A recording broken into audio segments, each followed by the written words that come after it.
Hello बच्चों, let us read this question. This question says hypervalent anion is slash R और हमारे option है option A SO3 2 minus, option B PO4 3 minus, option C SO4 2 minus, option D ClO4 minus. So इस question में हमसे पूछा गया है कि इनमें से कौन से एनायन हाइपरवैलेंट एनायन।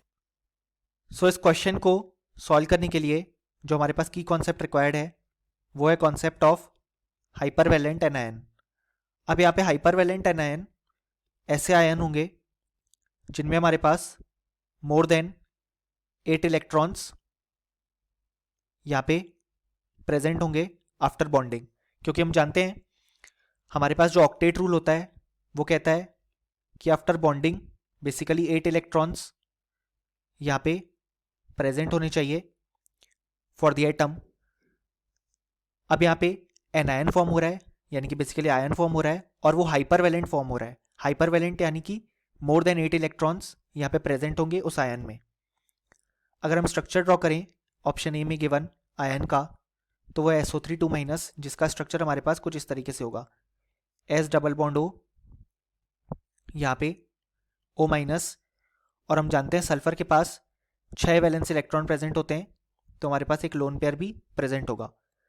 सो अगर हम देखें तो यहाँ पे सल्फर के पास अभी जो नंबर ऑफ इलेक्ट्रॉन्स हैं वो आ रहे हैं 8 ड्यू टू दिस 4 बॉन्ड्स जो कि यहाँ पे प्रेजेंट हैं, और 2 लोन पेयर के इलेक्ट्रॉन प्रेजेंट हैं। सो 10 इलेक्ट्रॉन यहाँ पे हैं। सो ये हमारे पास हाइपरवैलेंट एनायन हो जाएगा, क्योंकि इसके पास केवल 8 इलेक्ट्रॉन्स होने चाहिए थे आफ्टर बॉन्डिंग, लेकिन इसके पास 10 इलेक्ट्रॉन्स हैं। अगर हम बात करें ऑप्शन बी की, ऑप्शन बी में हमारे पास प्रेजेंट है PO4 3 माइनस। सो यहाँ पे फॉस्फोरस के पास 5 वैलेंस इलेक्ट्रॉन होते हैं, तो उसने 5 बॉन्ड फॉर्म किए। सो यहाँ पे भी अगर हम नंबर ऑफ इलेक्ट्रॉन्स देखें तो वो यहाँ पे 5 बॉन्ड प्रेजेंट है, तो 5 × 2 यानी कि 10 इलेक्ट्रॉन्स फॉस्फोरस के पास अभी प्रेजेंट है आफ्टर बॉन्डिंग। सो जो ऑप्शन बी में गिवन आयन है वो भी हाइपरवैलेंट हो जाएगा, क्योंकि उसके पास मोर देन 8 इलेक्ट्रॉन्स प्रेजेंट है। अगर हम बात करें ऑप्शन सी की, उसमें गिवन है SO4 2 माइनस। सो इसका स्ट्रक्चर हमारे पास कुछ इस तरीके से होगा।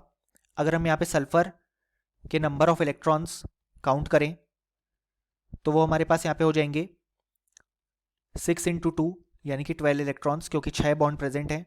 1 2 3 4 5 एंड 6 बॉन्ड्स।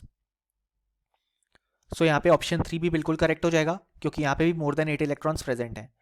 अगर हम बात करें लास्ट ऑप्शन की, जो कि है ऑप्शन डी, तो उसमें हमारे पास ClO4 माइनस का स्ट्रक्चर गिवन है।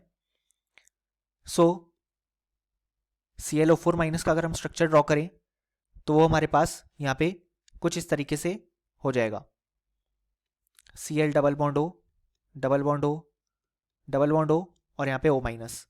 सो यहाँ पे अगर हम नंबर ऑफ इलेक्ट्रॉन्स काउंट करें क्लोरीन के लिए, तो यहाँ पे आ रहे हैं हमारे पास 7 × 2 यानी कि 14 इलेक्ट्रॉन, क्योंकि क्लोरीन के पास 7 वैलेंस इलेक्ट्रॉन होते हैं, जिसमें से उसने 7 बॉन्ड फॉर्म कर लिए।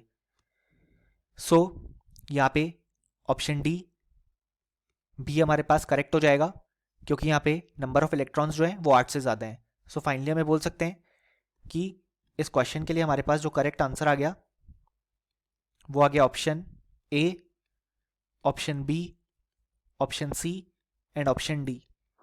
Hope you understood it well. Best of luck.